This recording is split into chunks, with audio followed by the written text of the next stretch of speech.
Tere kõigile! On suur rõõm taas teie ees olla. Kahjuks küll jällegi ekraanide vahendusel, aga see ei ole meie tänaseks teemaks.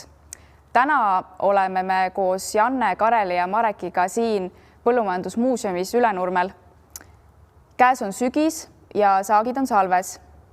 Nagu suvel teile lubasime, et tuleme tagasi katsetulemustega, siis nii me ka teeme. Katseid tegime koos Jaara, Baieri, Puide talu ja Viru seemnega. Kusjuures katseskeeme tutvustav fail on olemas siinsamas Põllupäeva leheküljel ning need, kes registreerisid, said sellega omale meilile. Lisaks sellele kutsun teid üles aktiivselt küsimusi küsima ning ka selle jaoks on videoakna all olemas foorum, nii et olge aktiivsed. Aga nüüd ongi aeg minna edasi huvitavate teemade juurde. Räägime kõigepealt rapsikatsetest ja seejärel nisukatsetest ning alustame muidugi kõige tähtsamast ilmast.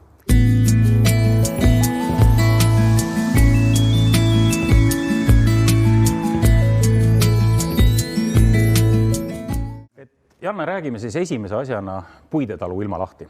Et eesmärk on meil praegu käia enam-vähem terve aastaring läbi, mitte mingi väike konkreetne ajalõik, vaid aastane ülevaade anda, et mis siis Puide talus ilmaga juhtus. Ja mina räägiks siis sademete poole pealt, et kui nüüd sademetest rääkida, siis tabel on nüüd ka ilusti ees kõigil ja on näha terve aasta jooksul tulnud sademed ja me juhime just tähelepanu selle kevadisele perioodile märtsist kuni juulini, siis kui on väetamise ja taimekaitsega olnud tegemist ja Tõrva ilmajaam, mis asub Puides siis 10 kilomeetri kaugusel, sealt on ilusti näha märtsis, aprillis, mais, juunis ja juulis tulnud sademed. Et ei olnud päris sademe, vaene, siiski tuli vihma. Ei saa ka öelda, et väga rohkesti, aga võiks öelda nii, et kasvufaasiks täiesti piisavalt, eriti kui arvestada seda, et ka temperatuurid olid suhteliselt jahedad ja taim jõudis seda niiskust mullast saada. Nii et nii nagu pilt näitab, juunis-juulis on hakanud sademeid rohkem tulema. Märts, aprill, mai oli selline täiesti mõnus keskmine aasta. Temperatuuridest äkki Janne räägid ise juba? Ja ma küsiks seda, et kas sa mäletad, kas jõulude ajal või talvel, kas üldse nagu lumist perioodi oli 19-20? Oli midagi luud? Ei olnud. Kui me tuletame meelde, siis tegelikult terve see talv oli ju selline lumevaene, et võib ju öelda nii, et tegelikult kultuurid vist kasvu päris ei peatunudki. Ja just nimelt, et nüüd kui me hüppamegi ja võtame ette selle temperatuuride tabeli ja välja võtta nüüd augustist 2019 kuni august 2020, et siis võib-olla tõmbakski tähelepanu sellele, et talv oli nii soe, et kui me siin mäletame jaanuarikuus tegelikult, kui sai käidud põldude peal, siis taimi välja kaevates oli näha neid valgeid juureotsakesi, põhimõtteliselt taimed liigutasid, elasid, aktiivselt hingasid, et eks see oligi nagu oluline ka märksõna, et mis sai nagu sügisel väetatud, kuidas sai taimekaitse sügisel tehtud, et kuidas need taimed siis kevadele vastu läksid, aga meie hakkasime oma väetamise ja taimekaitseplaaniga nagu kevadel pihta, aga meie jaoks oli see oluline, et kuna just eriti võtta taimekaitse poole pealt, siis kui ikkagi talv on soe, siis igasugused haigustekitajad ju püsivad taimikus eluvõimelisena ja elusana.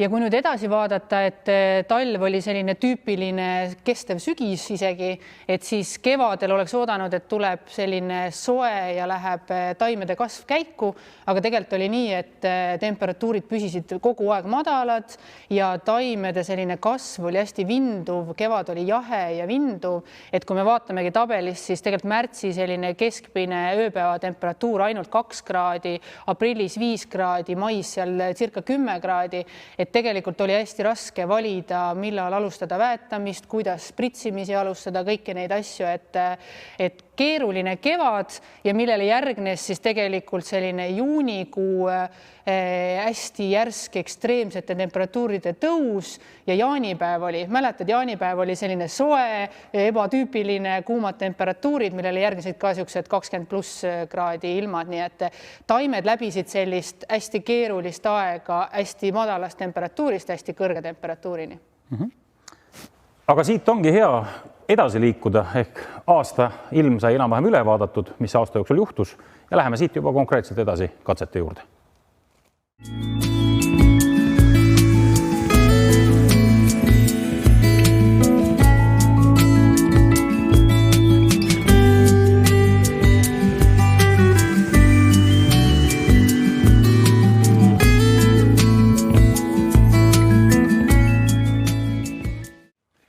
tere, Karel! Tere, Marek! Võtame siis selle põllupäeva ette ja räägime kõigepealt sellest, mis me puidetalus ära tegime. Hakkame väetamise poole pealt pihta ja talirapsi katsel, millest me siis puidetalus esmalt räägime, sai tehtud 2 väetamisprogrammi. Ühe eesmärk oli siis vaadata, mis Jaara teeb ja teise poole pealt siis põllumees ja võrrelda neid, et kumb siis nii-öelda peale jääb, kas põllumees või Jaara. Samamoodi sai ka tehtud taimekaitse, millest räägid sina täpsemalt. Just. Et teie panite nii-öelda oma programmi sinna paika ja põllumees tegi siis enda asjad. Lähme väetamisliikvele ja esimene asi, paneme väikse nii-öelda pildi meeldetuletuks neile, kes on ju suve jooksul tegelikult seda mitmekordi näinud ja meie virtuaalse põllupäeva saadet vaatanud. Lihtsalt väike meeldetuletus, mis oli siis sort, külviaeg, eelkultuur, harimine, et seda saab siis igaüks siit juba ise vaadata. Ja samamoodi paneme korraks meeldetuletuseks ette siia need väetamise programmid, et mida siis põllumees tegi ja mida siis meie tegime. Et oleks näha, et kui palju sai siis üks või teine pool endale väetist. Kui me väetamise programmid üle käime omavahel ja vaatame, siis mis jääb silma on see, et ega me oleme proovinud lämmastiku taseme hoida mõlemas kohas suhteliselt sama. Fosforis on erinevused ja ka kaaliumis on erinevused, aga meie ülesanne ongi siis pigem analüüsida seda, et kas siis üks või teine pool toimis. Aga enne kui me lähme puidetalu katse juurde, siis tegelikult räägiksime üldiselt Bayeri katse põhimõttest, miks me sellise katse üldse tegime. Ja tegelikult katse tegimegi sellel põhimõttel, et teada saada või näidata siis meie tugevate fungitsiidide efektiivsust, kuna tegelikult me ju panustame päris palju aega, raha sinna põllu peale. Enamus ajast me veedamegi kogu aeg ju suvel põllul. Nüüd on vaja see põllult see rahaga või saak koju tagasi tuua. Sellepärast me tahamegi näha meie fungitsiidide efektiivsust, et see saak oleks meil salves, oleks meil ka tegelikult kvaliteet väga hea. Ja see ongi meie jaoks kõige tähtsam. Aga tulles nüüd tagasi puidetallu, siis räägin puidetalus natukene sellest katsest endast. Eelviljaks oli meil katsel talinisu, külvasime sinna sordi Armstrongi 60 idanevat ruudule. Külvitehnoloogia oli top-downiga tehtud, selles mõttes kõik nagu oli väga hea. Rääkides toodetest, mida seal kasutasime, siis kasvuregulaatoriks esimeses otsas oli meil Tilmar, ehk saavutada siis tugev kasvureguleerimise efekt, et ajada taimik ilusti varsuma ja teiseks õitsemisaegseks kasutasime siis propulsit, mis on siis õitsemisaegseks valgemädaniku tõrjeks. Kui rääkida siit natukene üleüldiselt kevadest, mis siis pritsimise ajal tegelikult oli, siis kevadel meil oli ju päris palju probleeme, arvestades just seda ilmajuttu. Tegelikult alati pritsimise ajal olid meil probleemiks öökülmad. Vahelduv temperatuur, et isegi siis, kui päeval läks temperatuur üles, siis tegelikult öösel see temperatuur läks jällegi väga alla. Ehk tegelikult öökülmad tekitasid erinevaid probleeme nii pritsimise ajastamisel kui ka teatud taimedel tekkisid tegelikult kasvulõhed sellest aktiivsest kasvust, kui tegelikult ka need öökülmadega, sest öökülmad jällegi võimendasid seda. Kui viskame pilgu peale nüüd tegelikult temperatuuri graafikule, siis tegelikult näeme väga hästi ära, et pritsimise ajal, kui oli kasvureguleerimise aeg, tegelikult olid need temperatuuri kõikumised ikka päris suured. Tekkisid meil probleemid ka pritsiajastuse valimisel, sellepärast et ükski pritsimine ei käi kokku öökülmadega, sellega me tekitame rohkem kahju kui kasu. Paljudel põldudel tegelikult jäi üldse kasvuregulaator ka sellepärast tegemata. Lihtsalt ei olnud sobivat ilma, me ei saanud seda tegelikult üldse tehagi. Puidetalus me tegelikult valisimegi väga õige aja, selleks oligi kõige soojem punkt. Ehk tegelikult me näeme, et siis olid temperatuurid üleval ja kõik jooksis ilusti nagu paika. Koos Tilmariga pidime sisse panema sinna ka insektitsiidi, milleks oli Proteus, sellepärast, et tegelikult sellel ajal oli ka aktiivselt liikvel ikkagi varepeitkärsakad, kes tegelikult meil seda päris suurt kahjustust seal teevad. Mõnevõrra hoidsime kokku selle poole pealt, et me ei pidanud eraldi minema sinna hiilamardikat tõrjuma, sest kuna temperatuurid olid nii vahelduvad, käisid üles-alla, servad tegelikult oli ka putukate arvukus hiilamardikate poole pealt siis väiksem. Minnes edasi õitsemisaegsele pritsimisele, siis samamoodi tegime seal pritsimise propulsiga valgemädaniku tõrjeks ja samamoodi sai valitud tegelikult jällegi õige ajastus just selle tõttu, et temperatuurid olid siis üleval. Ja õitsemise, pritsimise ajastamine tegelikult on alati selline võtmeküsimus, et kuna nüüd seda teha, sest me tegelikult ei tea ju mitte kunagi, millised need ilmad on. Kui minnes edasi nüüd tegelikult sademete poole peale, siis näeme nii kasvureguleerimise ajal olid meil tegelikult kuiv periood, siis tulid edasi vihmad. Kasvureguleerimise ajal põhiprobleemiks haiguste poole pealt on meil tegelikult fomoos, hallitus ja varajane valgemädanik. Tegelikult need tingimused kasvuregulaatori poole pealt sai ilusti täidetud, me tegime ennetava pritsimise ära. Minnes nüüd õitsemise poole peale valgemädaniku tõrjeks, siis me näeme tegelikult, et õitsemise ajal olid suhteliselt kuivad perioodid, küll aga hiljem tuli meil tegelikult päris palju vihma, sest juunikuus oli meil sademeid circa 105 mm, mis mis tegelikult on väga suur kogus. Ja tavaliselt öeldakse, et juhul kui õitsemise ajal on meil circa 3-4 päeva on sellist vihma, siis võime öelda tegelikult, et 100% meil see valge mädanik seal põllus olemas on. Ja ilmtingimata ei saa me jätta nüüd märkimata seda, et me ei tee seda, sest see saagi langus on ikkagi päris märgatav. Kui rääkida üldiselt rapside õitsemisest, et kuna nad siis tõesti õitsema läksid, see on nagu ikkagi, meil on piirkonna erinevus ju sees. Lõuna-Eestis hakkab ta tavaliselt 1,5 nädalat, 2 nädalat varem õitsema ja üleval pool siis selle võrra hiljem. Valdavalt tegelikult läksid meil rapsid ikkagi õitsema mai 1. nädalal, 2. nädalal. Ka koos selle õitsemisega tegelikult ikkagi see valgemädaniku oht, millest ma enne kui mainisin, see oli täiesti olemas. Vaheldusid meil ju soojad temperatuurid ja ka piisavat niiskust. Kui rääkida sellest õitsemisaegsest pritsimisest, siis tegelikult jäädi ikkagi selle õitsemisaegse valgemädaniku tõrjega natukene hiljaks, sest kuna enne ma mainisin tegemata jätmist kasvuregulaatori näol, see soodustas seda, et taimed kasvasid ebaühtlaselt. Samamoodi ebaühtlaselt läksid nad tegelikult ka õitsema. See jällegi tekitaski raskusi sellest, et kuna me pritsime, sellepärast et peavarus juba õitseb, külgharud veel ei õitse. Aga kõige parem efektiivsuse saavutamegi just ju siis, kui tegelikult taim on täis õitsemises, me katame fungitsiidiga ära kõik kroonlehed, sellega viime ka selle nakkuse võimalikult madalaks. Et see mõnes mõttes tekitas neid probleeme. Need kohad siis, kus tegelikult see pritsimine oli puudulik, kas jäi siis tegemata või natukene hiljaks, siis tegelikult need vead jooksid väga hästi seal välja. Eriti hästi oli näha just põlluservad, sest sinna polnud lihtsalt puht füüsiliselt me pritsiga pihta saanud või oli see posti ümbrus ja arvasime küll, et kui palju seda valgemädanikku meil põllus ikkagi on. Tegelikult, kui me käisimegi neid pritsivigasid vaatamas, siis põld oli tegelikult paksult seda täis. See viis omakorda saagi alla, kvaliteedi alla ja tekitas ka probleeme varise näol. Kuid seal, kus ikkagi see pritsimine tehti, jäädi küll hiljaks, siis tegelikult ikkagi tänu propulsile oli see efekt ilusti olemas. Sellepärast isegi hilinemise puhul on ikkagi meil tegelikult see tugev kaitse seal taimel peal olemas, lihtsalt see pole nii intensiivselt edasi levinud. Enamus pritsimisjutus ei räägitud, et vaataks nüüd natukene siis seda tulemuste poolt, et mis tulemused me selle põllu pealt lõpus koju tõime. Mul on nagu hea meel tõdeda, et sa ütlesid, et kui pritsimine ei tegemata või mõju oli tulemata, et see mõjutas nii saagikust kui ka kvaliteeti, et hea on tõdeda, et 4,6 tonni, et mis sealt põllult siis veel oleks võinud tulla, et tegelikult on ju saagid päris korralikud. Ja tegelikult mõlemas variandis, nii meie katsevariandis kui ka põllumehe enda programmis saagid on ju väga head, 4,6 tonni hektarilt, kuivaskaalus väga okei tulemus. Kui nüüd vaadata siin ka natukene õlisuse poolt, siis tegelikult ka õlisus on ju väga okei, sellepärast et mõlemal juhul me saame selle eest lisaraha. Ja kui rääkida siin ka sellest, tegelikult mõlemas variandis on kasutatud õitsemise aegseks pritsimiseks valgemädaniku tõrjel propulsit, siis propuls parandab ka tegelikult taime füsioloogiat, ehk ta aitab ka sellele õlisel seemnest moodustada ja seda õlisust natukene ka tõsta. Tänu sellele, et on seda ainevahetust selle võrra siis parandanud. Küll aga ei oska nüüd täpselt kindlalt öelda, mis selle õlisuse protsendi vahe siin on, et võib-olla see tuleb välja nüüd mingist muust seosest, millele oskad järsku sina natukene kommentaari anda. Ma arvan, et ma oskan küll, et kui me, nagu ma siin sissejuhatuses ka ütlesin, et Jaara poole pealt ma ei hakanud seda programmi üksikasjalikult lahti rääkima, see on kõikidel nähtav ja kui nüüd siin põllupäeval on võimalik ka järele vaadata, siis saab alati tagasi minna ja korra selle skeemi endale jälle ette võtta, pilgu nii-öelda peale visata, et mis siis konkreetselt tehtud. Et ma keskenduksin seekord pigem just sellele tulemile ja sellele resultaadile. Et see tabel, mis nüüd ees on selline hea kokkuvõttev tabel. Me näeme ära siit saagikuse, nii-öelda kilogrammi täpsusega ja näeme selle lisasaagi juurde ka, mis on siis juurde tulnud. Ja midagi pole teha, et nii palju, kui me ka sinuga ei pingutanud ja ühise programmi tegime, siis see juurdekasv on tegelikult ainult 19 kilogrammi hektari kohta. Et seda ei ole palju ja võibki öelda, et selles mõttes see katse kukkus meie jaoks läbi, et see juurdekasv ei tulnud nii suur, kui me ootasime. Ja loomulikult, kui sa siis hakkad analüüsima seda nii-öelda põhjuseid, et millest see võis tuleneda, sest et kõige olulisem on ju see, et mitte ainult see saak kasvatada, vaid aru saada ka, miks nii läks või miks ei läinud. Ja meie ühine programm, mis sai tehtud nii samal katselapil, nii siis väetamise kui ka taimekaitse poole pealt, et üks asi, mis me oleme siin välja toonud selgelt, on kulude pool.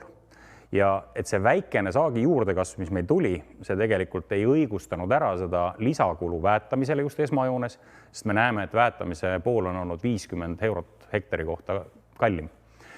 Taimekaitse poolel ei ole see vahe nii suur, seal on ainult 14 eurot erinevas suurusjärgus, aga kõik kokkuvõttes see tähendabki seda, et kui me võtame arvesse nii rapsi eest, õlisuse eest saadud lisahinna, suuremad kulud väetisele ja taimekaitsele, tähendaski seda, et lõppkokkuvõttes me jäime nii-öelda põllumehe lapiga võrreldes ligi 84 eurot miinusesse. mis tähendab seda, et mina hakkasin otsima seda momenti, et kus kohast võis see erinevus sisse tulla. Sest nii nagu me rääkisime, nii väetamisprogramm kui taimekaitseprogramm sai tehtud ju väga korralik. Mõlemad me panustasime. Tulles tagasi nüüd nende taimekaitsekulude juurde, mida sa enne mainisid, et see vahe oli 14 eurot hektari kohta, siis sealt tuligi vahe tegelikult ainult sellest sisse, et esimene kasvuregulaator, mis meie variandis oli tehtud Tilmoriga, siis põllumehe variandis oli see tehtud lihtsalt puhta kasvuregulaatoriga. Seal seda fungitsiidset efekti ei olnud, et sealt nagu see vahe ka tuli. No ma julgen öelda, et selle nii-öelda saagi erinevus ei ole kuidagi seotud selle taimekaitse poolega, vaid ikkagi pigem on see seotud väetamisega. Siin on nüüd ees üks slaid, mille ma spetsiaalselt panin ülesse, kus on toodud temperatuurid Puide talu piirkonnas 20. märts kuni 10. aprill. Just selles vahemikus tehti need esimesed väetamisringid ja esimese väetamisringiga ma arvan, et siit kohe see saagi erinevus sisse kirjutatud oligi. Põllumehe poole peal Ahti läks esimest korda AN-iga ehk siis ammooniumnitraadiga peale 24. märtsil ja nagu siit näha on ka tabelist ilusti, et ta andis sellel hetkel 43 kilogrammi nitraatlämmastikku. Miks ma selle nitraatlämmastiku eraldi välja tõin? Et nagu me teame, siis erinevates toodetes on nitraat ja ammooniumlämmastiku suhe erinev. Ja taimedele on omastatav nitraatlämmastik, ammooniumlämmastik nõuab teatud aega, et läbi käia nitrifitseerimisprotsess, ennem kui ta on taimedele omastatav ja see nitrifitseerimisprotsess ju pikeneb tänu jahedatele temperatuuridele, see võtab kauem aega. Nii et kui me 2 päeva hiljem tegime sulfiksiga ehk siis ASN-iga esimese väetasime meie katse poole peale, siis ta tegelikult sai juba algfaasis 2 korda vähem kiiret lämmastikku kui põllumehe pool.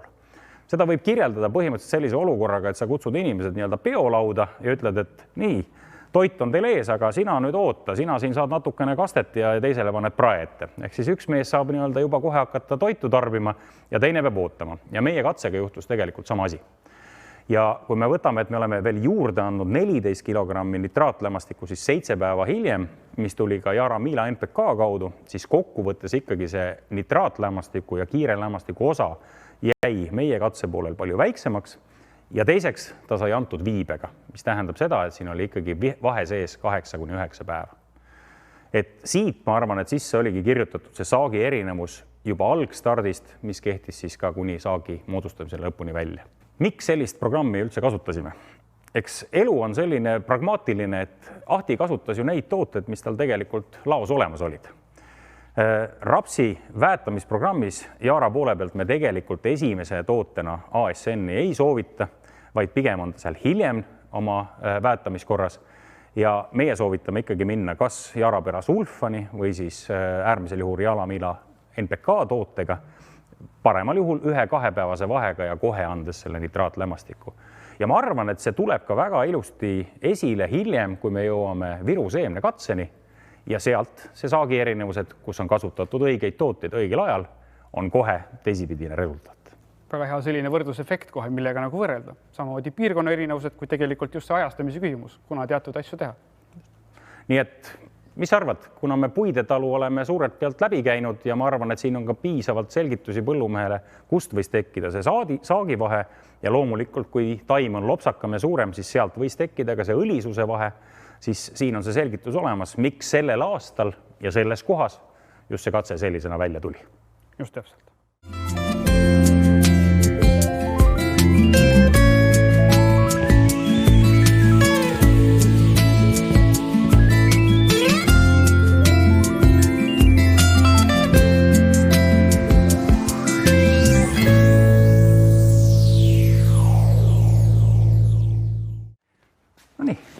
Marek, kuule, aga räägiks viruseemnest ka, et see on 200 kilomeetrit põhjasuunal, et kuidas viruseemnes ilmaolud 2019 lõpul 20 meie katseaastal olid? Jah, nii pisike, kui see Eestimaaga ei ole, eks ole, tundub, et mis siin ikka saab olla, aga piirkonnad on erinevad. Ja see 200 kilomeetrit tegi juba tegelikult päris kena vahe sisse. Et jällegi, kui nüüd pöörata pilk ilmakaardile ja esiteks vaadata läbi sademed, siis me tõime sellele graafikule kõrvale mõlemad võrdluseks ka Puide talu, et oleks parem ülevaade just kuude lõikes, et mis siis juhtus parasjagu Avispeal. Meil on küll võetud Väike-Maarja ilmajaam, mis on jällegi 10 kilomeetrit, 15 kilomeetrit eemal põllust, aga näitab siiski selle tendentsi ära, et võrrelda seda, mis siis juhtus Puides ja mis juhtus Avispeal. Ja nagu näha on, siis märtsikuus oli puides all lõuna pool natukene rohkem sademeid, aga aprillis oli juba üleval Virumaal neid rohkem. Mai võib öelda, et tegelikult oli suhteliselt sama ja ega juunis ka suurt erinevust ei ole. Juulis tuli siis juba sademeid siin poole peal rohkem. Ma pean siis silmas Põhja-Eestit. Aga kuidas temperatuuridega? Temperatuuridega tegelikult ka, et see 200 kilomeetrit Eesti mõistes, see mõjutab nii palju, et kui me juba puides ütlesime, et tegelikult nagu kevad oli vinduv ja jahe, et siis kui võtta see graafik ette ja võrrelda neid kahte kohta, siis tegelikult siin ilmselgelt joonistub välja, et kevad saabus veelgi aeglasemalt ja veelgi pikaldasemalt Virumaal, et tegelikult temperatuurid, kui võrrelda puidega, olid seal kraad 2-3 madalamad ja see mõjutas tegelikult ka hooaja algust, taimede kasvu veelgi enam, et kõikide väetamiste, pritsimistega see intervall tekkis selline nädal-poolteist tegelikult. Ja kui me lähme edasi katsete tutvustusse veel edasi süvitse, siis me näeme seal tegelikult ka, et pritsimisaegades olid ka väga suured vahed ja väetamiste planeerimistes. Aga see sama tendents nagu all Lõuna-Eestiski, et ega talv oli ikkagi soe. Me vaatame, siis temperatuurid talvel ei kukkunudki üle -7, vaid olid pigem seal 2-3 miinuskraadi juures, 4 miinuskraadi juures, mis tähendab jällegi, et ega taimed seda kasvu talvel praktiliselt ei peatunudki, vaid vaikselt kogu aeg olid sellises nii-öelda unelevas ootavas seisukorras ja kevadel siis, kui oleks pidanud kasv lahti minema, siis ei lihtsalt temperatuuridest vajaka, et ta kohe kiirelt läks, vaid ta läks jällegi väga pikaldaselt ja rahulikult. Täpselt, eks see mõjutas meie katseid ja katsetulemusi ka päris palju. Täpselt nii. Aga viruseemnes meil olid katsed erinevatel põldudel. Äkki siis lähme ja vaatame, mis meil seal tehtud sai. Lähme jah. Lähme.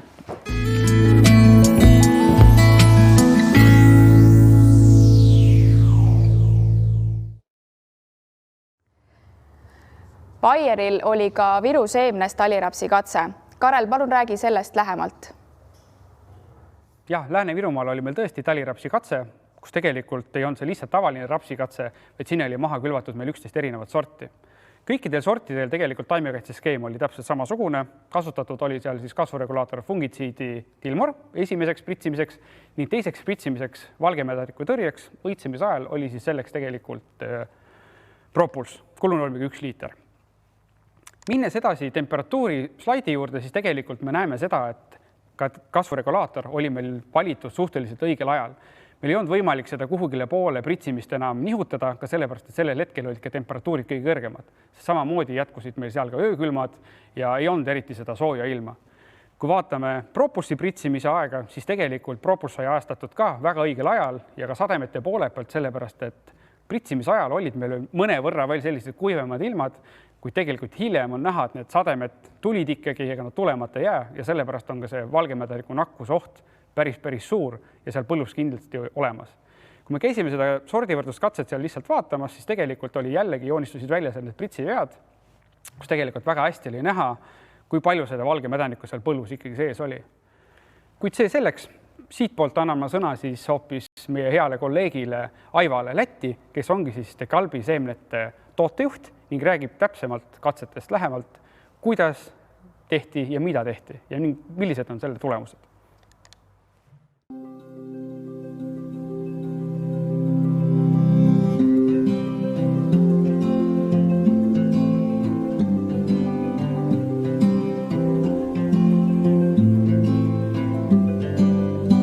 Tere, dear colleagues, tere, dear farmers, dear growers. My name is Aiva and I am representing Dekalb. Today I would like to explain a little bit more about demo data from the winter oilseed rape fields, what we have been harvested on the season 2020. Of course, season 2020 harvesting begins already on 2019 with agreed locations for demo trials. Thank you very much to our partners, to our growers, to our farmers. We manage 4 locations. What was drilled autumn 2019. And one location was Viru Seme, location on the northern part of Estonia, not so far from Rakvere. If we are continuing and a few words, of course, you as an Estonian, you know better how was the weather conditions in Estonia. And from my side, for the weather condition, we know that for winter oilseed rape, always extremely important is to get on the ground hybrids who have perfect winter hardness or the highest winter hardness what is available. And we know that last winter was not the best to test winter hardness because that was very mild. Springtime was late, long and cold, what as well is not the best for the winter oilseed rape plant development. For the June, when the flowering time is on average temperatures, what is, in my opinion, really great because then it's longer flowering time for oilseed rape, but that is giving us message and harvesting as well will be later. And if the average, you can start in Estonia harvesting beginning of August, and this season that was mid of August and second part of August. Of course, up to mild winter, we expected and we got high yields. Next slide, I would tell more about each hybrid, what was drilled at Viru Sēme farm. There was agreed for 10 hybrids. One of them was DK Seaks from our Semidvor family. DK Execto was drilled to test winter hardness. That was very late, but we know that that is late and tall, very massive hybrid. Next is CWH 458, absolutely new hybrid, recommended for ultra-continental area, what is with low temperatures, no snow cover on winter time and with the heavy winds. Next hybrid is Expansion. Rising Star, we know Expansion is very well doing in Germany, in Poland, and we have tested that hybrid as well several winters already, and in this trial Expansion was placed. We would like to see how that fit for north part of Estonia, for longer vegetation, for colder winters. Then 2 more hybrids with numbers, new hybrids who have turnip yellow virus resistance. And on the drilling time, these hybrids were without name.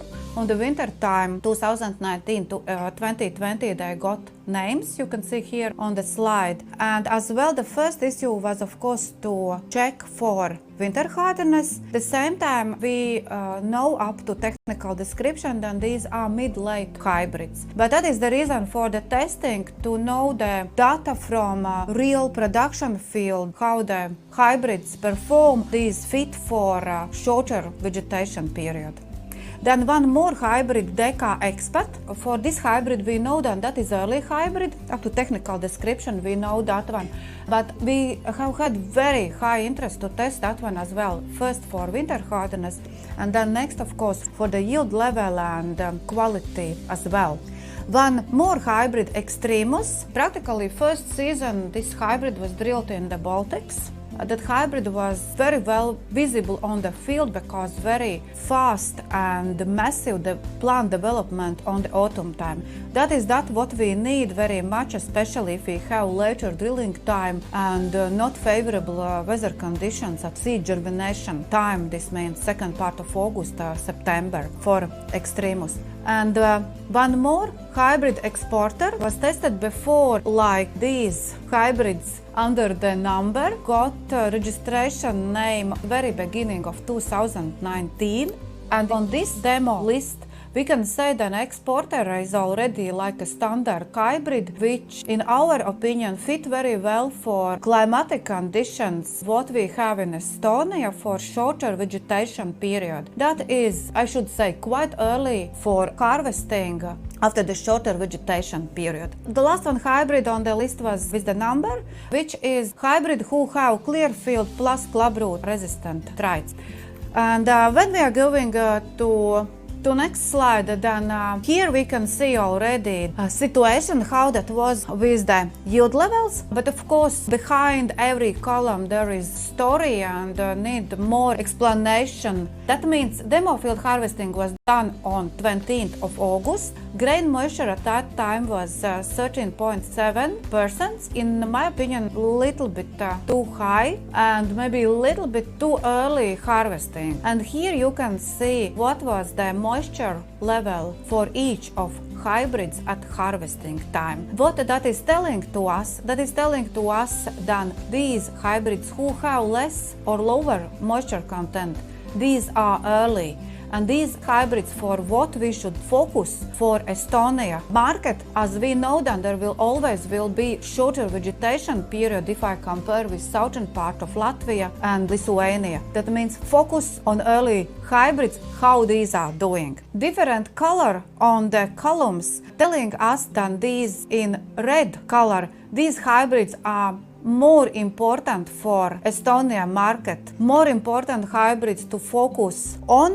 And these what is dark color, these are just as a side products for testing.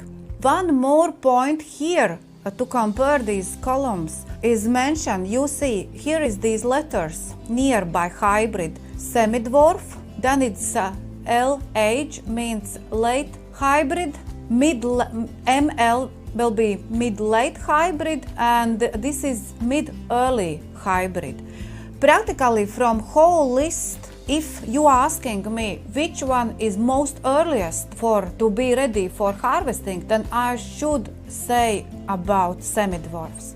Because tall varieties, as these have double former resistance and really good package or protection against other diseases, and especially in Estonia, especially for the shorter vegetation period, these are coming to be ready later for harvesting like our semi-dwarfs. Average yield level from whole demo field was 4.1 ton, and by variety yield levels are calculated in percents. That means average yield is here 100%, and we can see which varieties are over the average yield. That is one point, and then it's immediately coming out a question why these expectations or excited is a little bit less yield or under the 100%.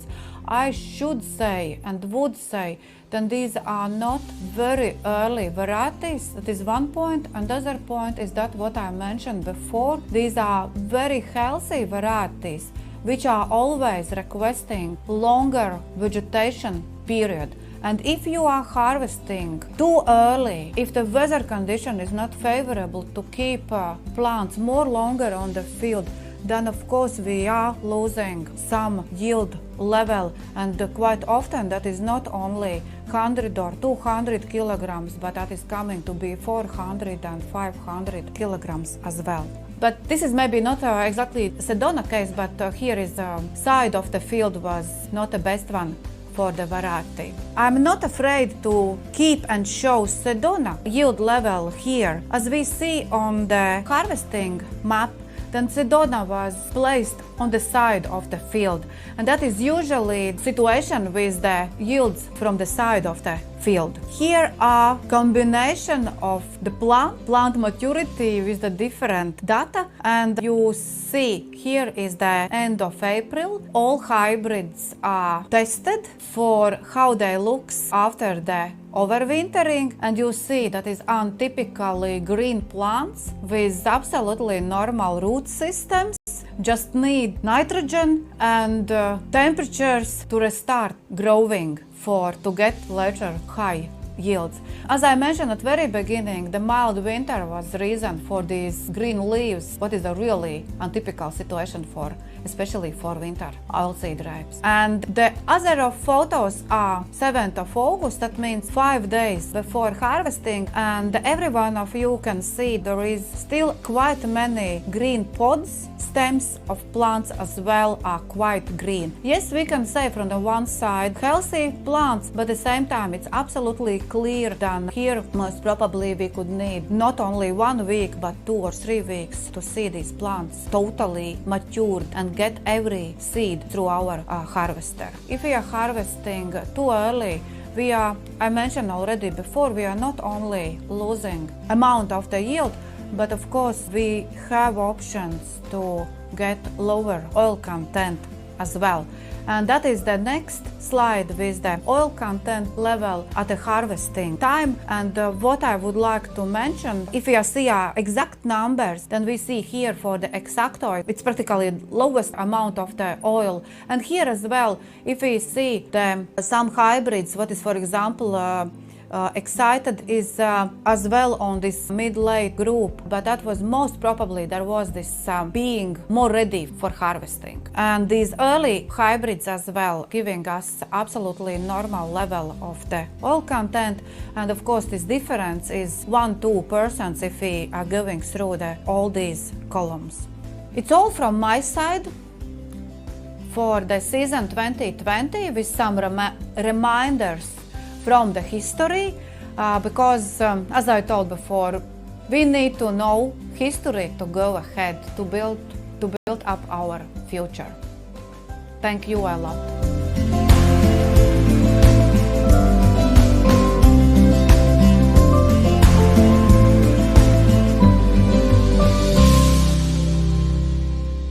Paldies, Aiva! Tänud siis Aivale sinna Lätimaale ja lähme edasi sellega, mida me Viru seemnes jaarakatse poole peal tegime. Jällegi sellest katsest ma ei hakka väga pikalt rääkima, panen siia ekraanile taustaks üldinfo, mis sort oli, külviaeg, tehnoloogia, harimine, selle saab igaüks siis endal rahulikult üle vaadata, kui vaja on ka pausile panna ja süveneda. Ja samamoodi siis ka väetamise programmid, et mida siis tehtud sai nii ühel poolel kui ka teisel poolel. See võib olla meil siin silme ees terve selle vaatamise aja. Mida me siit leidsime? Kui ma juba puidetalu talirapsist rääkides mainisin seda, et õnneks meil Viru seemnes kasutati tooteid õigel ajal, õiges järjekorras ja tulemus oli ka midagi hoopis muud, siis siin on see tulemus, mis ekraanil nüüd näha on. Ehk siis seekord võib öelda, et Yaara väetamisprogramm tõmbas pikema kõrre. Ja eks ta olegi nii nagu Eesti filmikunsti klassika ütleb, et kord piibeleht peale Vestmanal ja kord jälle vastupidi, et eks selle katsega oli samamoodi, et puidetalus siis oli põllumehel parem, siin siis tuli see niipidi. Nagu näha on, siis saagi vahe oli 200 kilogrammi hektari kohta, mis on rapsi puhul täiesti arvestatav ja mis väga meeldiv oli ka see, et ka õlisisaldus oli suurema saagi puhul kõrgem. Tavaliselt on ju nii, et mida suuremaks see saak kasvab, seda kvaliteet kipub natukene alla minema, ehk siis nii-öelda supp jääb lahjemaks. Antud juhul näitas see pool, et ka õlisus oli väga korralik. Aga põllumeest ikkagi huvitab ju tulem. Ja esimene asi, millele nüüd tähelepanu juhin, on see, et põllumehe poole peal on saaginumbrit natukene korrigeeritud. Nii nagu siia allagi on kirjutatud, et põllumehe saak ja eelmine slaid ka seda näitas oli 4,32 tonni, aga kuna seal oli suurem prügisus, siis loomulikult selleks, et ikkagi õunõudega võrrelda, tuleb kõigepealt prügi välja võtta ja selle tõttu see lõplik saaginumber pärast prügi eraldamist, õigemini viimist samale tasemele kui jaarakatse poolel oli siis 4,2 ja vahe tuli üle 300 kilo. Õli sisaldus ka veel juurde ja lõppkokkuvõttes ka hinnaerinevus, tõsi, see ei olnud küll suur, seal on ainult väikesed komakohad rapsi hinnas vahet. Küll aga juhin tähelepanu sellele, et väetamise maksumus on olnud päris oluliselt erinev. Et jaarakatse poole peal sai tehtud ligi 300 eurone programm ja põllumehe poole pealt 220 natuke alla selle, ehk siis tegelikus vahe on pea 80 eurot hektari kohta. See on päris arvestatav. Aga nii nagu all lõpptulem näitab, on see, et ka Yaara kallim programm õigustas ennast täielikult.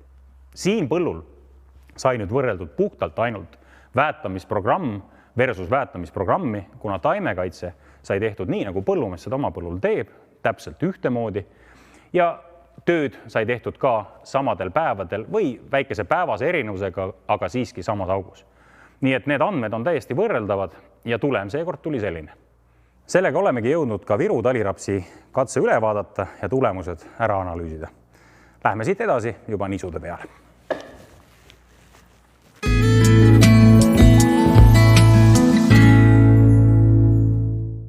Ja nüüd saidki rapsiteemad kokku võetud. Lähme edasi nisu juurde. Alustame taas kord Lõuna-Eestist ja puidetalust ning siinkohal annan sõnajärje Jannele ja Marekile. No nii, Janne, võtame siis puidetalu talinisu põllu ette. Et räägime ka sellest, mis meie katsel seal põllu peal tehtud sai. Et esimese asjana paneks ette põllu üldinfo, korraks meelde tuletuseks, Ma pikalt sellel peatuma ei hakka, seepärast, et kõik, kes meie suvist põllupäeva käisid või pärast järelvaatavad ka meie suviseid saated või seda praegust kokkuvõtvat ülekannet, nad saavad siit ise ilusti rahulikult üle vaadata, et mis oli eelvili, millal oli külviaeg, mismoodi külvati, see info on kõik olemas. Samuti ei hakka ma väga pikalt peatuma väetamisprogrammide peal, et ka need on siit ilusti kõikidel näha, mida siis tehti nii-öelda Jaara poole peal ja millega tegi Ahti oma tegevused oma põllu poole peal. Et siit on ilusti näha, kui palju fosforit, kaalit, muud tuli. Me oleme proovinud neid suhteliselt samas augus hoida, selles mõttes, et nad oleksid võrreldavad kogustel poolest. Küll aga tekib siin erinevus sisse aegades, aga sellest ma räägin juba selle kokkuvõtva osa juures. Nii et mina väetamise poole peal praegu väga rohkem ei peatugi ja pigem küsiks sinu käest, et mis taimekaitses tehtud sai? Ma võib-olla põrkaks natuke tagasi selle väetamise poole pealt, et kui vaatame siin, et näiteks eelvili on olnud Ahtil nagu hernes, et kui taimekaitse poole pealt, haiguste poole pealt on see ülioluline faktor, et kuidas sa nagu hindad seda väetamise poole pealt, et eelvilja mõju herne näol, et kindlasti hindan, sealt tuli kindlasti mingisugune kogus lämmastikku, mis oli juba nii-öelda ette programmeeritud ja ma mäletan, et suvise põllupäeva raames sealt isegi küsimused tulid, kui meil foorumist küsiti, et sügisene lämmastiku näär oli suhteliselt kõrge Ahtil, aga see oli küll pigem seotud selle talirapsi poolega, kus oli eelvili nii-öelda olnud nisu ja sealt oli põhku väga palju jäänud ja selleks ta kasutas rohkem lämmastikku. Siin koha peal ma julgeks küll öelda, et see norm oli täiesti okei. Hernest kindlasti jäi sinna paar 30-40 kilo lämmastikku juba ette olemas, nii et sügiseks kindlasti hea start olemas. Ja, et miks ma selle herne siia sisse tõin tegelikult oligi selle jaoks, et kui taimekaitse poole pealt tegelikult hernes on eelviljana ülihea, et ta hoiab selle haiguste taseme madalana ja kui arvestada, et selle Boheemia põlluga oli ju tegemist seemnepõlluga ja puidetalu saagi tasemed peavad alati olema väga kõrgel, et see tahe saada kõrgeid saake on seal väga tugevalt olemas. Et siis, aga kui vaatame näiteks seda taimekaitseplaani natukene lähemalt, et siis meie fookus oligi siin 1+1 fungitsiidi pritsimistel ehk siis et saada see maksimaalne saak kätte, et saada see maksimaalne kvaliteet kätte, siis me kasutasimegi fungitsiidide väga kõrgeid norme ja seda teadlikult, et kohati võib-olla küsitakse, et oi, läksite liiga nagu üle võlli ja liiga palju nagu panustama, et kas seda kõike vaja on, et ahneks ja, et aga kui me nüüd vaatame võib-olla natukene rohkem just seda skeemi, kus on välja toodud need pritsimise ajastused, siin on välja toodud väga hästi ka nüüd temperatuurid. Et kui me vaatame, me rääkisime enne selles temperatuuride ja sademete ülevaates natuke pikemalt sellest, aga tegelikult siin tuleb ka ilusti välja, et kui mai alguses pritsiti inputi, oli päevane temperatuur kusagil 10 kraadi, siis askra pritsimise ajal, kui oli juuni algus juba, oli temperatuur sama, et tegelikult siin tulebki väga edukalt välja, et miks me kasutasime seda input liitrit, et pärast tagantjärgi me saame nüüd nagu kuidagi targutada, et tegelikult see liitri valimine oli väga hea selles võtmes ka, et liitriga on tagatud ikkagi 4 nädalat haiguskaitset. Ja kui siin üle Eesti tekkis tegelikult seda olukorda, et kevad oli nii jahe ja mingi hetk üle Eesti, ma mäletan, et nisud istusid kõik sellises 32 faasis, teise kõresõlme faasis kinni, siis tekkis see olukord, et kui oli esimene pritsimine tehtud seal sellise vähendatud normiga, siis jäi selline nagu auk, et ei olnud veel jõudnud nagu lipulehte ja seda haigustõrjet ei olnud ka nagu piisavalt enam peal, et mis siis teha, et kas teha vahepealne pritsimine. Et meil see õnnestus see liitriga pritsimine ja miks veel nagu kevadesse sai hästi tugev norm pandud, oli selle jaoks ka, et kui sügis kestis läbi talve, no selles mõttes, et jaanuaris oli ka ju soe ja kõik, et siis kevadel oli päris palju näha seda, et alumised lehed olid helelaiksusest nakatunud ja me kahtlustasime ka fusarioosseid seeni, ehk siis mis tekitavad neid tõusmepõletikke ja tegelikult ka edasi taimega kasvavad hooaja vältel ja tekitavad lõpuks ka neid fusarioose viljapeade peal. Et siis me tahtsimegi suruda maha sügistalve haigussurve ja samas ka tagada selle, et hästi pikalt oleks see kaitse olemas. Ja kui siin tähelepanelikumad võib-olla vaatasid seda taimekaitseplaani, sa nägid, et selles inputi pritsimise ajal oli tegelikult puidetalus väga riskitud, sest et korraga oli pritsitud nii fungitsiid, kasvuregulaator ja tegelikult ka herbitsiid. Et see on natukene selline paagisegus võib-olla liiga riskantne, aga samas jällegi toome selle ilmafaktori jälle siia sisse, et kevadel oli raske leida päeva, mil oleks olnud soe enne paar päeva ja pärast paar päeva. Ja kui sul on ajad on ju väga pikad nii-öelda kahe pritsimise vahel venivad pikaks ja sul on pinnad suured, sa pead lihtsalt jõudma üle käia. Just täpselt ongi. Et ma ise just näen sama asja, et meil tekkis ka väetamisega samasugune efekt, et tihtipeale küsitakse, et pärast esimest, millal ma pean peale minema, reeglina seal öeldakse 10-14 päeva, kui temperatuur on soe ja kiire. Nüüd tekkis täpselt samamoodi kuuajane vahe, nii nagu teilgi input ja Askra vahel tegelikult jäi ju kuu aega vahet. Kuu aega jäi vahet ja et tegelikult oligi, et me ootasime seda hetke Askra jaoks, et oleks see magus lipuleht oleks välja arenenud, et see oleks see magus hetk. Ja mis me veel nagu puides tegime, me vaatasime, kuna puides on ka teisi talinisu sortisid, mis on nõksukene varasemad, siis natuke hindasime, et mis toimub nagu nende teiste põldude peal ja kui me märkasime seal sellist esimest nisupruunlaiksuse täpikest, siis me läksime kohe Boheemia põllu peal õiget ajastust tabama nagu. Ja me tegime samamoodi jällegi Askraga ka ikkagi väga tugeva normi, et liitriga, see oli jälle teadlik valik, tahtlik valik, et nisupruunlaiksus on meie oludes nii äkiline ja agressiivne ja tegelikult toob saagikadu väga tugevalt kaasa, et see on see Askra võtmesõna või niisugune võtmetugevus, et see oli meil kindlasti teemaks. Ja kui ma natukene meenutan veel tagasi seda ka, et pritsimise ajal ilmad jällegi, et kuna ta oli juuni algus, siis oli täpselt see, et hakkasid ilmad nagu kuumaks minema päeval, ööd olid jälle jahedad, et siis see ka nagu intensiivistas seda haiguste survet, et seda me tahtsime kindlasti nagu madalal hoida. Ja kui nüüd inputi Askra kokkuvõttes nagu võtta, et miks need kaks fungitsiidi, et siis juba algusest peale, seal juba võrsumise lõpust, kõrsumise algusest tahtsime panna baasi alla, mille najal siis ehitada üles seda, et taimed on tugevad ja et saagikust nagu panustada saagikusse. Ja Askra lipulehes on just see, mis tagab just, et kogu see lipuleht ja lipulehele järgnev leht oleks terve, et siis need alumised on juba nagu köömes nii-öelda. Aga kas me, saagid ka nüüd on hea kvaliteet, et mis me siis sellest katsest välja lugesime, et mis sa esimesena nagu märkad? No esimene asi, kui ma need numbrid kätte sain, siis midagi on teha, jälle peab tunnistama, et väike pettumus oli sees, et jällegi põllumees on meile mütsi pähe tõmmanud ja põllumehe saak suurem, 100 kilo kui meil. Küll oli meie puhul siis nagu proteiin parem kvaliteedi poole pealt, aga sellele mõned teised näitajad olid paigast ära, nii et ütleme, et esimene emotsioon oli, et katse ei tulnud päris sellisena välja, nagu me soovisime. Aga jällegi, kui me nüüd jõuame sinna resultaadi juurde ja natukene sügavuti läheme, siis ma võib-olla annan ka mõne nii-öelda põhjenduse, et miks minu arvates vähemalt läks nii, nagu läks. Aga mina tooks välja võib-olla kvaliteedi andmetes, et kui me võtame need tegelikult ette täpselt, siis ma võtaks välja võib-olla selle, et kui me vaatame, saagid olid nipa-napa sama tegelikult, saagitase on ju, aga siis hakkasime neid kvaliteedi andmeid vaatama, siis huvitaval kombel on niimoodi, et meie katses see proteiin püsis kõrgemal, et kui tegelikult puide poole peal nagu me tegelikult saak nagu tõusis, aga proteiin nagu langes, et see on huvitav, et siinkohal ma võib-olla nagu natuke argumenteerikski sellele, et võib-olla siis see lipulehe pritsimine oli nagu see, mis aitas kvaliteeti ka natukene hoida tugevamalt.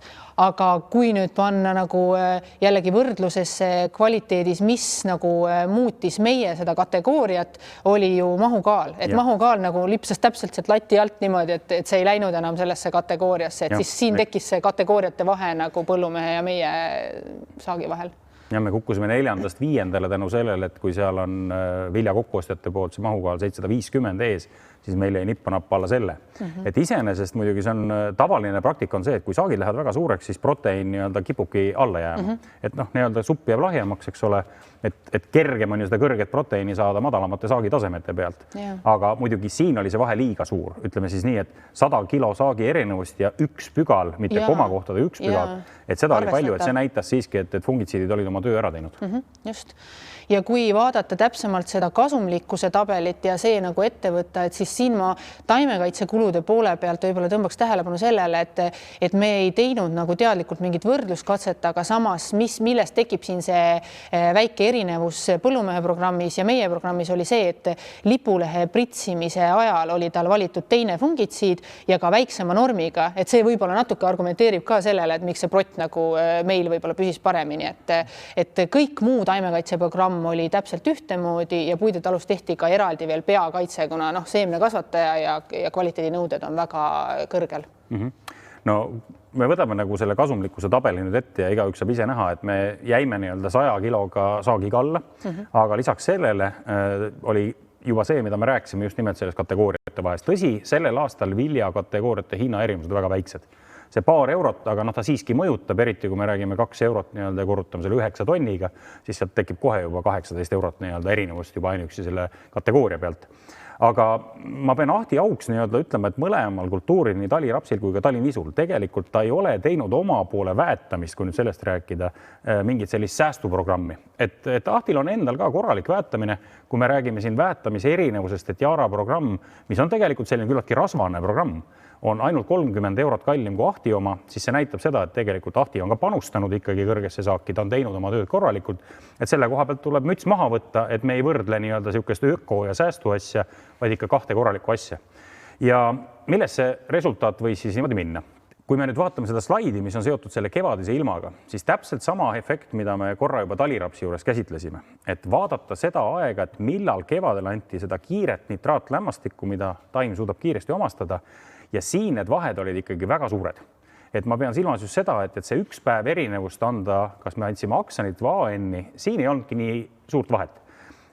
Põllumees lihtsalt sa ei jõuagi puht füüsiliselt, kui sa ühe nii-öelda liigiga käid üle oma põllud ja siis vahetad teise väetise tüübi vastu, siis sa saad järgmisel päeval teha ja see on täiesti normaalne. Et seal tekkis ainult 1 päevane vahe. Küll aga nagu sealt ilusti näha on skeemist, et siis 42 kilogrammi nitraatlämmastikku versus 36 ja alles 6 päeva hiljem tuli siis Yara poole pealt see 7 kilo juurde, mis tõstis selle normi sinna 43-ni.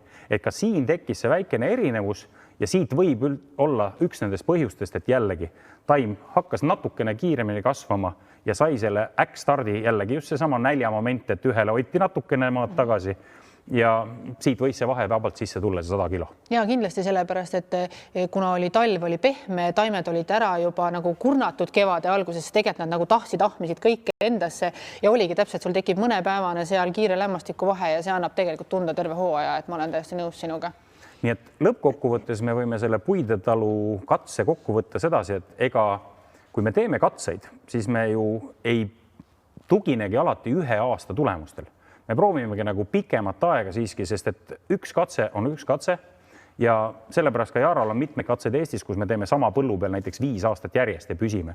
Et proovida just näidata seda pikaajalist, sest et nii nagu me siit edasi läheme viruseemne katse juurde, siis seal on juba tulemus hoopis teisipidine ja ongi nii, et üks piirkond, üks kliima, üks ilm ja siinkohal tuleb tunnistada, et jah, Ahti oli siin, tegi meile nii-öelda ära, oli parem. Aga kui me põhja läheme, siis on seal tulemused jälle hoopis teistpidi. Ja viimase kommentaarina puidesse ma ütleksin seda, et tegelikult kui käisime hooajal sellel põllu peal, siis kogu aeg tegelikult mul oli ka kusagil kuklaselt, siin tuleb nagu igal juhul tuleb üle 10 tonni saak.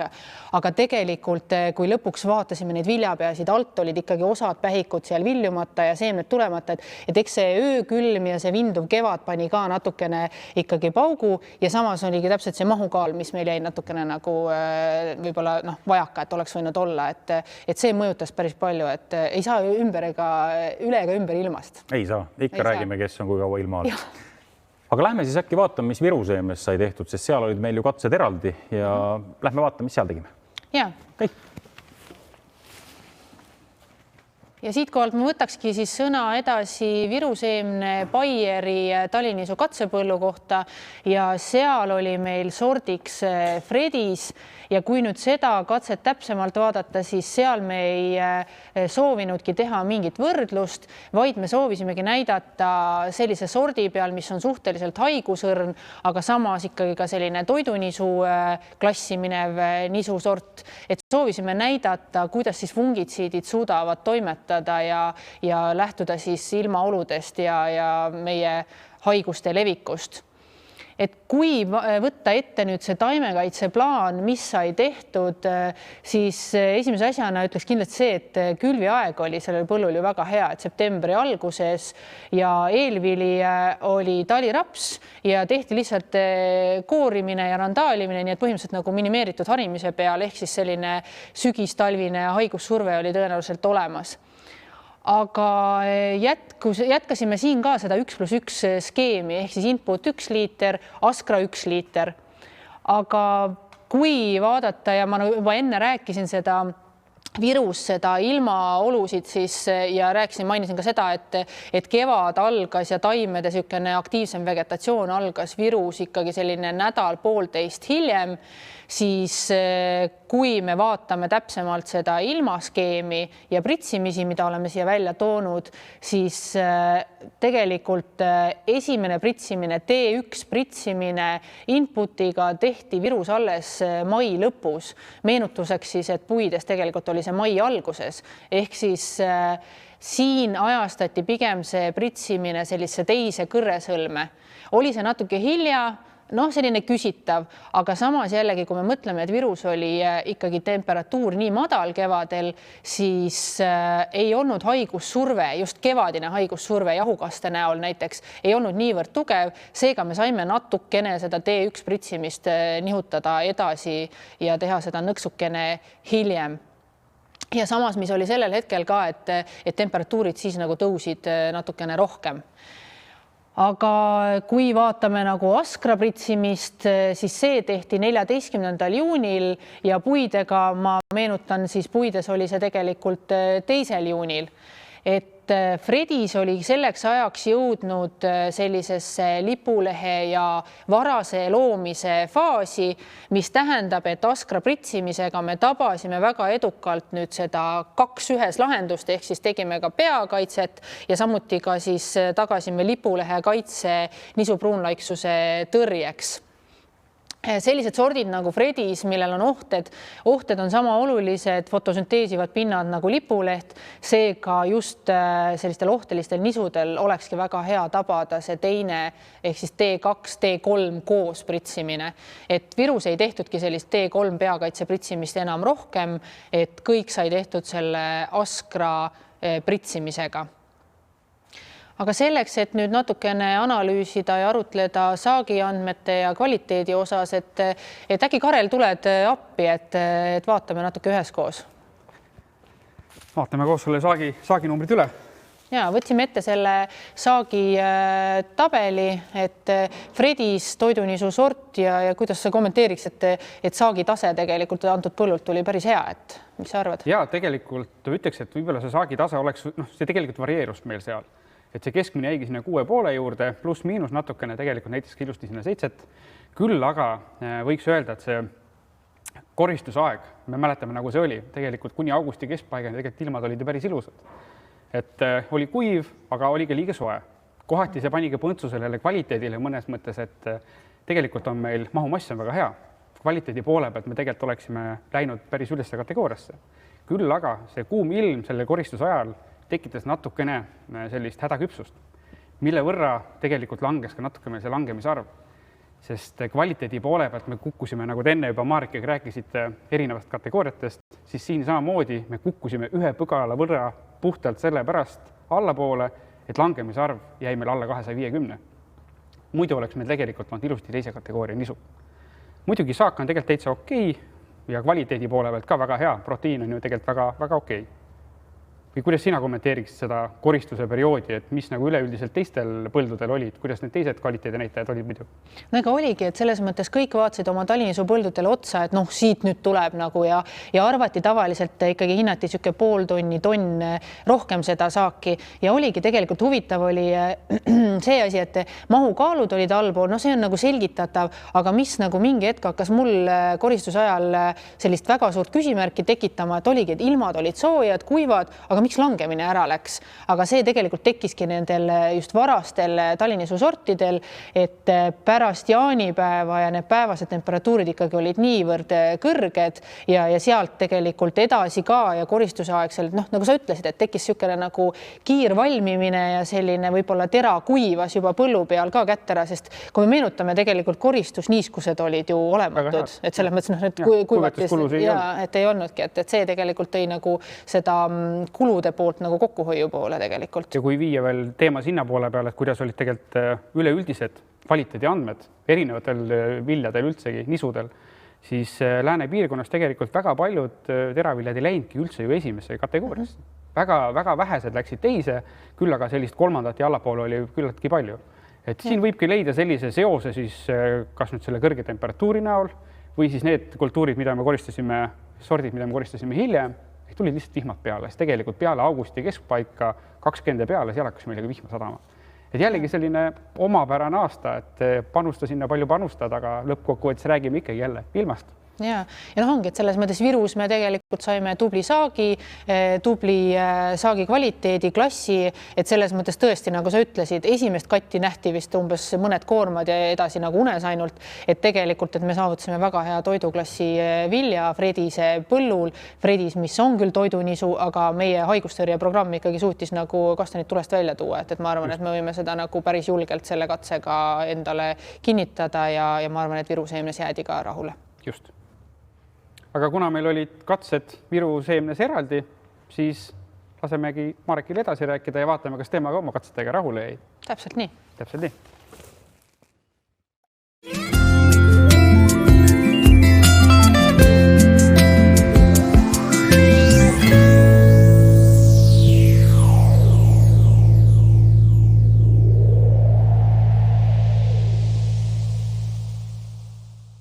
Viru seemne Jaara katsel tegime me siis 2 erinevat väetamisprogrammi.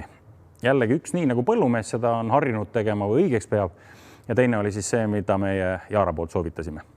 Et kui neid 2 nüüd võrrelda, siis esmaselt kõigepealt tooks ette selle katse taustinfo, et pilk peale korraks meeldetuletuseks, mida me tegime, millal külvasime, mis sort oli, eelvili ja nii edasi. Kui me nüüd väetamisprogrammide juurde läheme, siis sügisene pool sai mõlemal katse poolel tehtud täpselt ühtemoodi. See tähendab, et tegemist oli põlluga, kus Ott oli väetanud nii, nagu tema seda õigeks peab. See siis tugineb Agriconi mullakaartidele ja sealt vastavalt siis mapi või kaaliumkloriidiga antakse põllupiirkondadesse just seda, mida seal vajaka jääb. Kevadel läksime me aga erinevad teed. Ehk siis meie Jaara programmis tegime selle, mida me oleme viimased aastad väga selgelt propageerinud, on kevadise NPK kasutamist ja andsime kevadel küllaltki suure normi 200 kilogrammi NPK hektari kohta. Miks see norm just selline on see, et mina olin sellel arvamusel, et sellest sügisel antud fosforist ja vähesel määral ka lämmastikult jääb väheks. Ja lisaks kevadisele aksanile andsime juurde veel ka NPK-d. Sealt edasi juba järgnes teine NPK-ga pealt väetamine ja loomulikult sai tehtud ka korralik leheväetamisprogramm, mis tähendab, et kevadel siis anti kombifossi ja nii edasi. See programm on kõikidel näha ja ma sellesse väga jällegi süvakuti sisse ei hakka minema, iga üks saab sellel tabelil peatuda ja natukene põhjalikumalt vaadata. Aga mis siis juhtus saakidega? Saakide poole pealt tekkis päris selge vahe sisse. Kui me räägime põllumehe katse poolelt, siis 8,8 tonni ei ole just selline saak, mille pärast tasuks silmi maha lüüa. Ja ma arvan, et iga põllumees oleks tava-aastal selle üle täiesti rahul. Loomulikult eelmine aasta oli hea aasta ja see 8,8 ei ole üldse mitte paha. Küll aga Jaara katse poole peal oli saak ligi 9,4 tonni, mis tähendab, et tegelikult tekkis päris arvestatav vahe. Üllatavalt, kui me viisime kvaliteedi näitajateks analüüsid Saku laborisse, siis proteiin oli meil grammi pealt täpselt sama. Ei olnud ka suured vahed mahukaalus ega langemisarvus. Mis tähendab siis seda, et mõlemad jõudsid täpselt samasugusesse toidunisu klassi. Aga mis see majanduslik tulem siis tegi? Ja see on see, mis põllumehele kõige rohkem korda läheb. Et loomulikult see lisasaak ligi 600 kilo hektari kohta, päris arvestatav juurdekasv ja seda ei saa kuidagi nagu maha vaikida. Mõlemal 5 kategooria nisu, ehk siis oleks võinud see proteiin tunduvalt kõrgem olla. Ja meie katse poolel tuletan jälle meelde, et seal põllumees tegi oma taimekaitse nii, nagu tema seda harjunud oli. Ehk siis see info on täpselt samamoodi sellest põllu taustinfost saadaval. Saagi müügihind oli sama, küll aga tekkis erinevus siis sissetulekus. Ja millele ma tahaksin tähelepanu juhtuda, on just väetamise kuludele. Viru seemne lähenemine on olnud mapi ja kaaliumkloriidi põhine ja anda ka kevadel mitte väga rikkaliku, vaid pigem sellise optimaalse programmi, mida põllumehed peavad tihtipeale vajalikuks, et mitte üle investeerida. Jah, kui vaadata, et 8,8 tonni, siis saak ei ole ju paha. Ja Jaara väetamisprogrammi ja põllumehe väetamisprogrammi erinevus oli 80 eurot hektari kohta, mis on tegelikult väga-väga suur vahe just talinisul. Ja sellele vaatamata jõudsime me 16 eurosesse kasumisse. Ehk siis see lisasaak kattis ära nii suuremad väetamise kulud, kui ka andis puhtalt lisatulemi. Ja siin võib tekkida paljudel küsimus, et kas see kõik on väärt seda 16 eurot, et sellesse riskida ja investeerida. Aga ei saa ära unustada, et kui me selle 16 eurot korrutame näiteks 1000 hektariga, siis see number on 16 000 ja ma arvan, et see on päris korralik summa. Ja loomulikult ei saa ka seda ära unustada, et toitainete kogused, mis kevadisest NPK-st mulda jäävad, ehk siis ka tulevasse kultuuri mingil määral investeering on tehtud, ka see kindlasti avaldab oma mõju. Mina jään selle katsega väga rahule ja usun, et järgmine aasta teeme jälle selleks, et tõestada siis seda, et kas sellel aastal jääb peale Vestman või Piibeleht. Ja ongi kõik, tõmbame selleks aastaks otsad kokku. Tuletan teile meelde, et küsige veel usinalt küsimusi, sest kõikidele küsimustele vastatakse jooksvalt ka pärast ülekande lõppu. Kes ei jõudnud tänast ülekannet tervenisti vaadata või kes soovib mõnda asja üle korrata, siis mul on rõõmsaid uudiseid. Tänane ülekanne jääb Põllupäeva lehele järelvaadatavaks.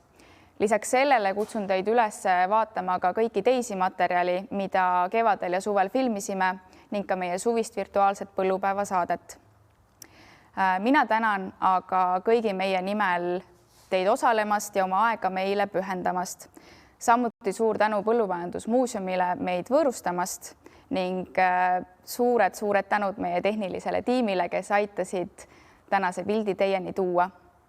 Kohtume uuel aastal uutel põldudel. Püsige terved!